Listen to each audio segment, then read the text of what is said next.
இன்றே டவுன்லோட் செய்து உங்கள் ஃபேவரட் ஷோக்களை என்ஜாய் பண்ணுங்க. ஒண்ணு, நீ ஃபைனல் செமஸ்டர் சர்டிபிகேட்டை கொடு, இல்ல பணத்தை மொத்தமா கொடு. இந்தா உன் பணம்.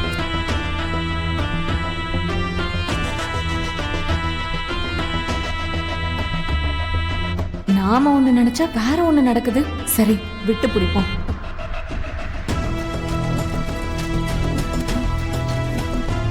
பிடிங்க சார். இந்தாங்க சார், நீங்க கேட்ட மார்க் ஷீட் வச்சுக்கோங்க சார்.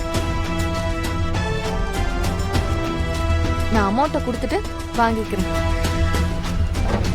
அக்காவோட காலேஜ்ல இருந்து போன் பண்ணிருந்தாங்கப்பா. காலேஜ்ல இருந்தா? எதுக்குமா? ஏதோ பேசணும்னு இப்பவே கிளம்பி வர சொன்னாங்க. அது என்ன விஷயம்னு அக்கா கிட்ட கேட்கலான்னு போன் பண்ணா அவ போனே எடுக்க மாட்டேங்கிறா. இன்னொரு தடவை போன் பண்ணி பாருமா. வேணாம்ப்பா, கிளாஸ்ல இருக்கிறதுனால போன் ஏதாவது சைலண்ட்ல இருக்கும். நாம கிளம்பி போய் நேர்ல பார்த்து என்ன ஏதுன்னு கேட்டுட்டு வந்துடலாம்ப்பா. சரிம்மா, இருங்கப்பா, நான் வரேன்.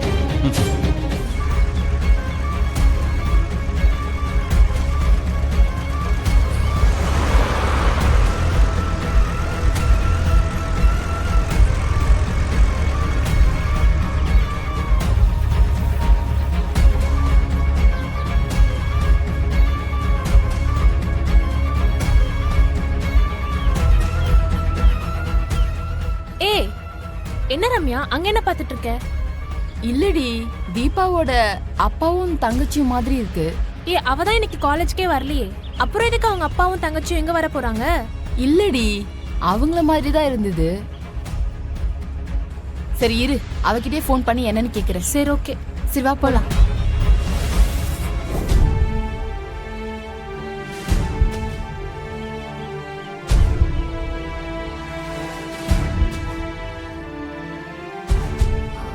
Excuse me madam. சொல்லுங்க. காலேஜ்ல இருந்து பேரண்ட்ஸ் மீட்டிங்னு வர சொல்லிருந்தாங்க. ஸ்டூடெண்டோட நேம்? தீபா. ஓ, தீபாவா? ஆமா. ஓகே, உள்ள நான் இன்ஃபார்ம் பண்றேன். நீங்க கொஞ்சம் வெயிட் பண்ணுங்க. சரிங்க, உட்காருங்க.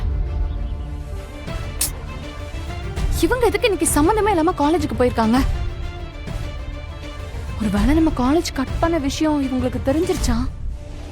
ஐயோ, ஏற்கனவே நான் பார்ட்டிக்கு போனதுக்கு இந்த பயங்கரமா டென்ஷன் ஆனா, நடிக்கிறதுக்கு கையெல்லாம் ஊங்குனா. இது முதல் தடவை தெரியாம தப்பு பண்ணிட்டோன்னு எப்படியோ சமாளிச்சிட்டோம். இப்ப மட்டும் உள்ள டீன் கிட்ட போய் அரியர் ஃபீஸ் கட்டாம இருக்கிற விஷயம் எல்லாம் தெரிய வந்துச்சு. ஐயோ, அவ்வளவுதான், பொண்ணுடுவாளே. இப்ப என்ன பண்றது? பேசாம இந்துக்கு போன் பண்ணி எதையாச்சும் பேசி சமாளிக்கலாமா?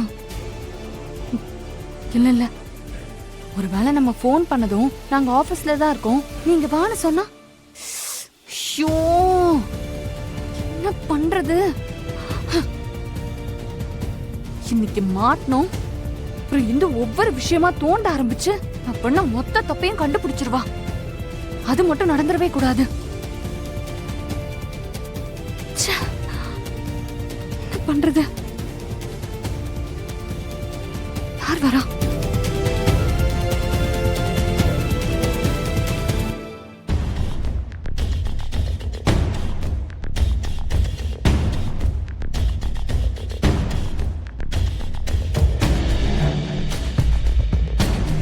இங்க கட்டாச்சுன்னா செத்துக்கிட்டு போயிட போறோம். வேண்டாம், கொஞ்சம் தள்ளி வெட்டுவோம். இது ஓகே.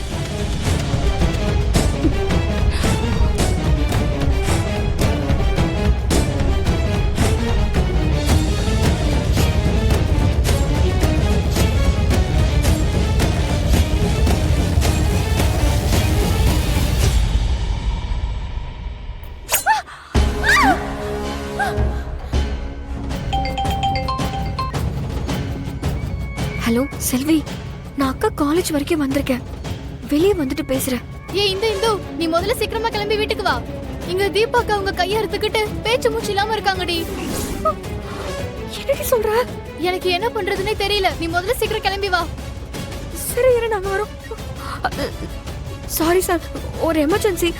நாங்க அப்புறமா வந்து பேசுறோம். அப்பா வாங்கப்பா, வீட்டுக்கு போலாம். என்னமாச்சு? அப்பா சொல்றத கேளுங்க, வாங்கப்பா போலாம். Sorry sir. ஏமா வாங்கப்பா. இந்து, என்னம்மா?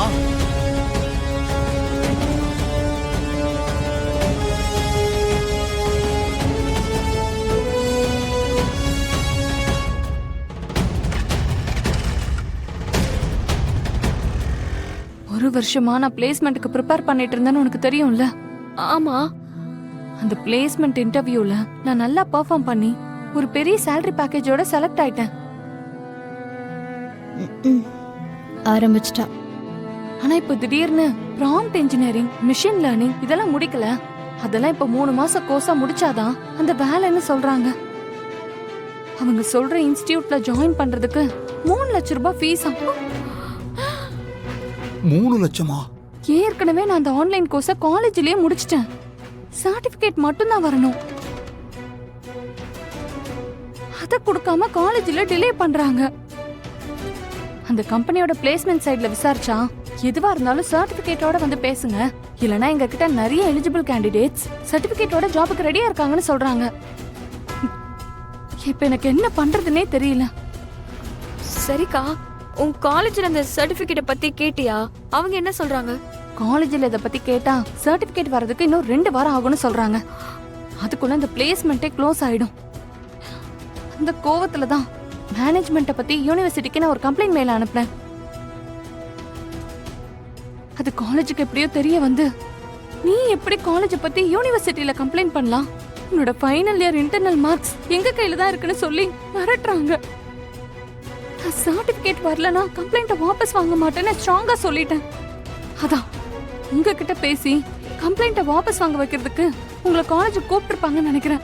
என்ன ஆனாலும் சரி, நான் அந்த கம்ப்ளைண்ட்டை வாபஸ் வாங்க போறது இல்ல. ஒரு சர்டிபிகேட் தானம்மா, அதுக்காகவா இப்படி கையை அறுத்துக்குவேன்? எங்களை பத்தி கொஞ்சம் யோசிச்சு பாத்தியாம்மா? அது சாதாரண சர்டிபிகேட் இல்லப்பா. அது மட்டும் இன்னைக்கு இருந்தா உங்க பொண்ணுக்கு இன்னைக்கு கை நிறைய சம்பளம் வாங்குற அளவுக்கு ஒரு வேலை கிடைச்சிருக்கும். நீங்களும் இந்துவும் இப்படி கஷ்டப்பட தேவையில்லப்பா.